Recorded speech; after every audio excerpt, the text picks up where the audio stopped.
Good morning guys. Today is January 30 and we are going home na sa Denmark.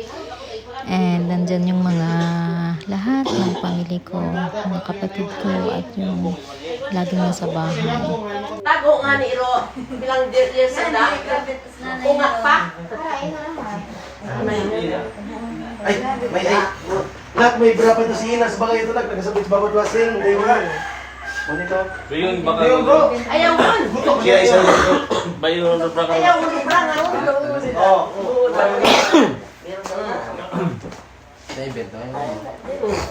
Kasi Ano bawas yung daro pila. engineer kan. Ilan mauna na. Support ba taraw? 2 kilo siguro.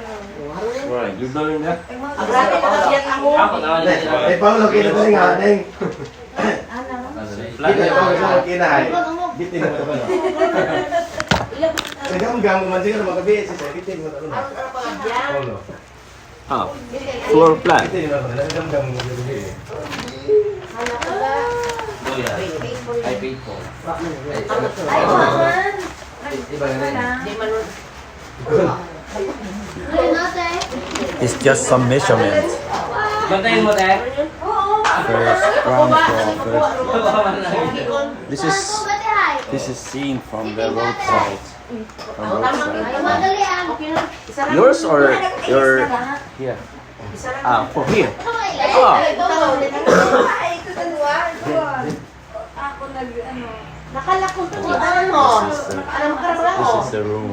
Wa hingan. Pagsarang ko. That one?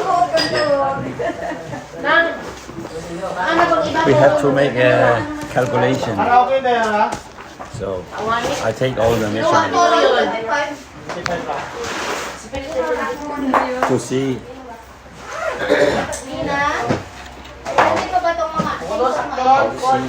how expensive it is. Yaw din sa import ko lang.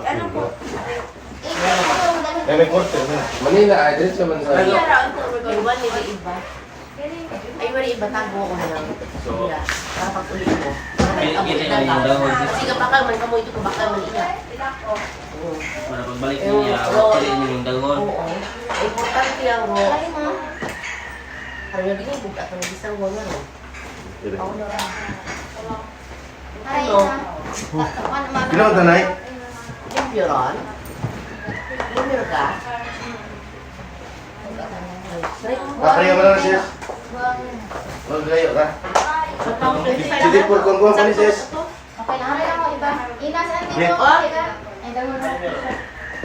Pilihan mo, dinadala mo.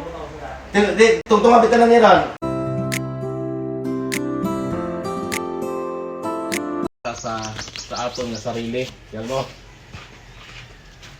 Ginasigurado nato ng tanan, no?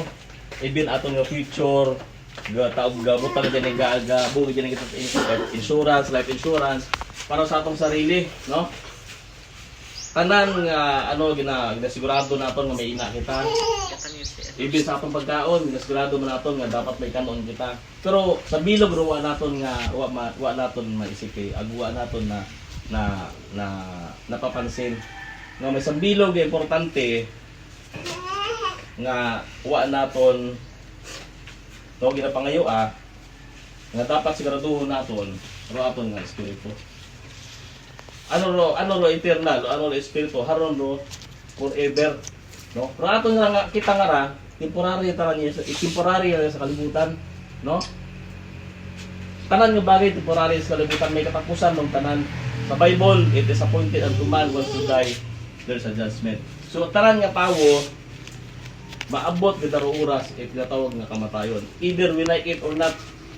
Ang sino, wa it maka... Medyo wagot naman hingan ko. Tay boy. Na... Nagis ko sa gabi eh. Talaga si naman mali eh. Hi bro. Kalibo ka ba sunod? Lika ka ba? Cricket ha? Say. See you in tears. See you in tears. 2 years na. 2 years na. Denmark na kami. Wala lang mas-CR ko anay. Kaya gudyo anay pag-gudyo.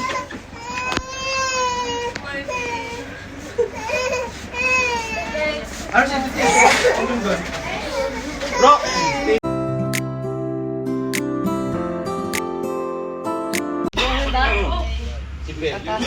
Basket. Ano kasi ka? Tangis ka?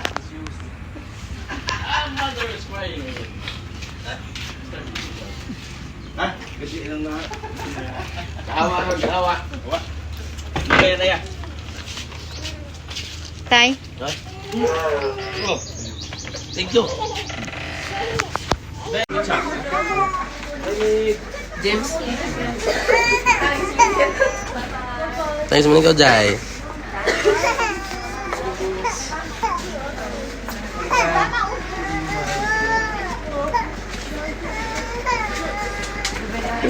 Ano ka? Ano ka? Bernard? Tama ko nun. Tus.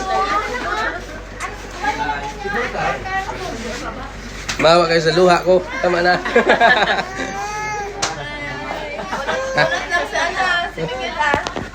Be. Be. Ito. Ha? Len?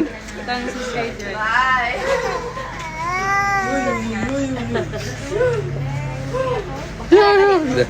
Gusto lang tayo tangis-tangis. Nanong mo no?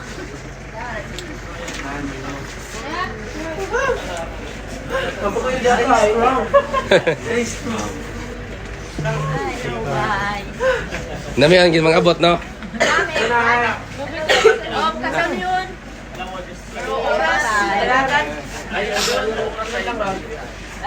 Rauras. Nga Ilang Ben? Si sa front seat na si Ben? Yung si Saya. passport mo. Sa front seat na si... Bye na bye. Ako motor.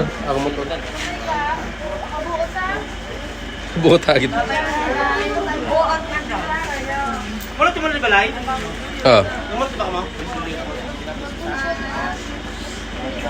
Bye. Ay, sorry. Antay mo na siya.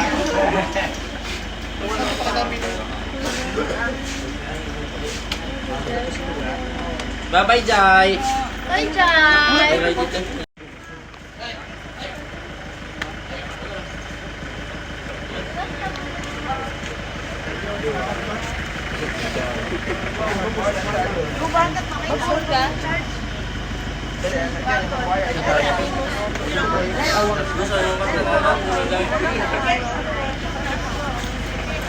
Kasi naman ka, Jem.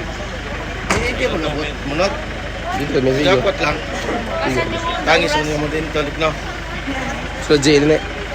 Mas na yung dulo. Doon! Doon! Ibalik ako. Ngayon! Oo!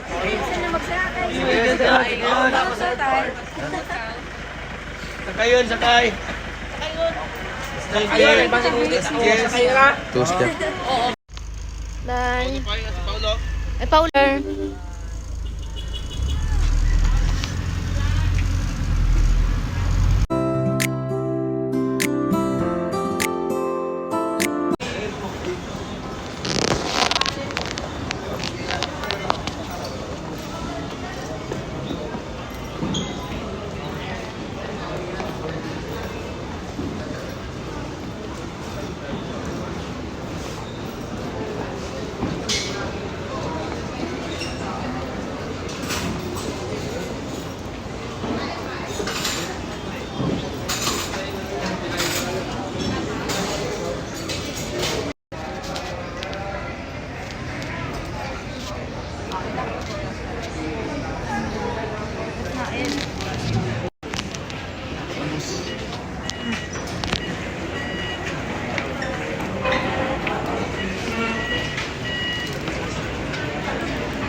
Itihad.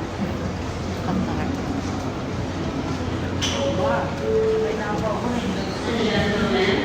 Ha? Ha? Dalian nyo ba na, oy? May sa likod.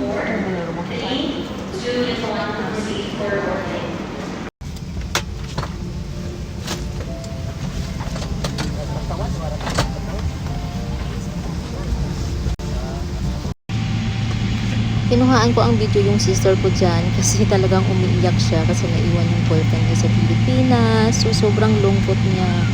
Yung pag lipad pa lang namin, talagang yung luha niya, tulo na talaga, kawawa.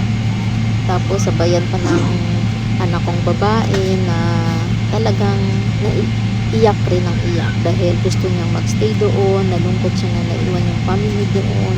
Kung pwede lang silang dalhin lahat dito, gusto niyang dalhin, pero wala eh. And actually dyan, parang pinagtatawanan pa ng anak kong lalaki sila kasi nga sila umiiyak, pero hindi rin kilaunan guys. Tinitingnan niya ata yung mga pictures nila ng best friend niya sa Pinas, kung saan talagang nagtudo banding sila, and then in the end siya din yung naiyak, hindi niya kayang tingnan mo yan, talagang nabidyohan ko din siya, pero talagang alam mo yon, pinipigilan niya yung iyak niya.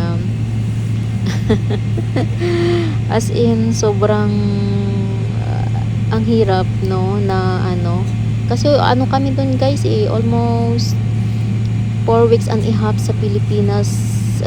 First time na tumagal kami ng ganun katagal ang vacation, and masaya lang kasi talaga yung banding namin. Parang laging every week meron talagang happening sa bahay, meron talaga kaming pinupuntahan every weekend.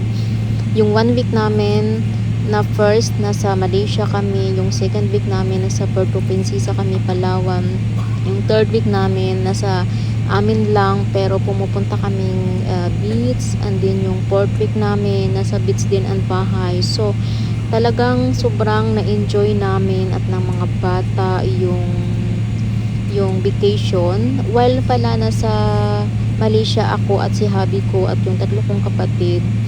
Yung 2 kong anak is nandun sa tatay nila sa Bicol, and sobrang saya din niya.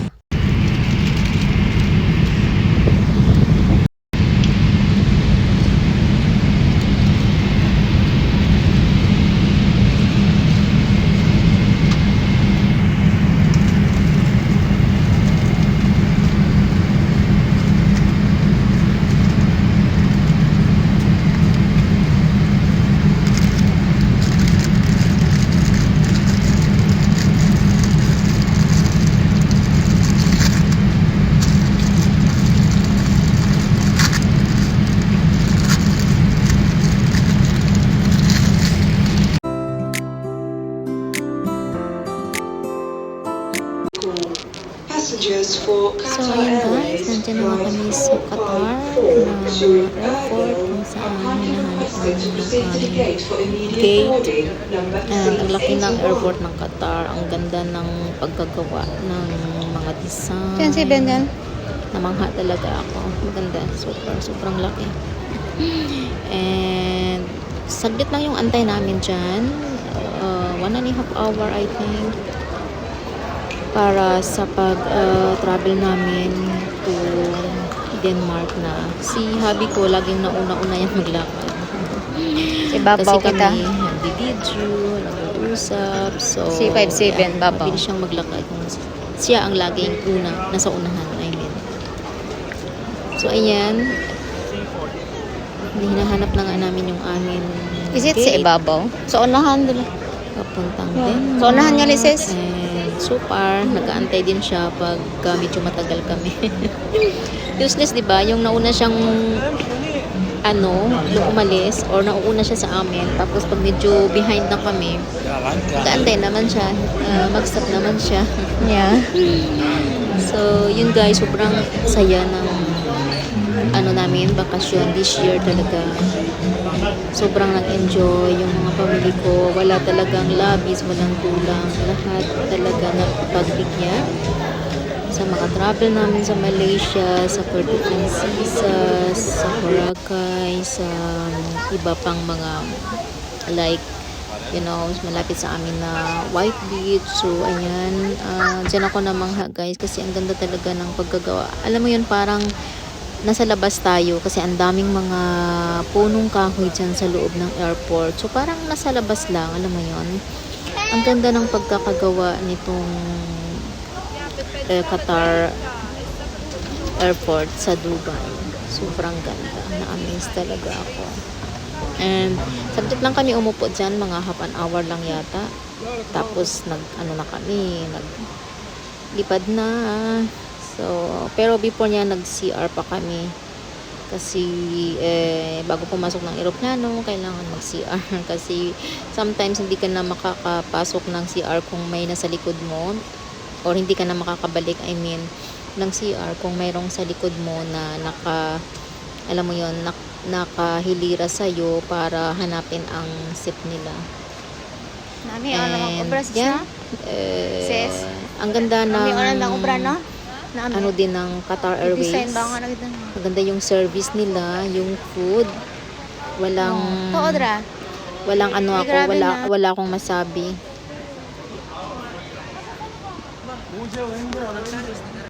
May dalawa daw siya doon.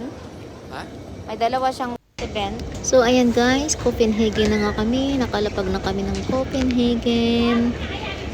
So, vacation is over. Ang lungkot.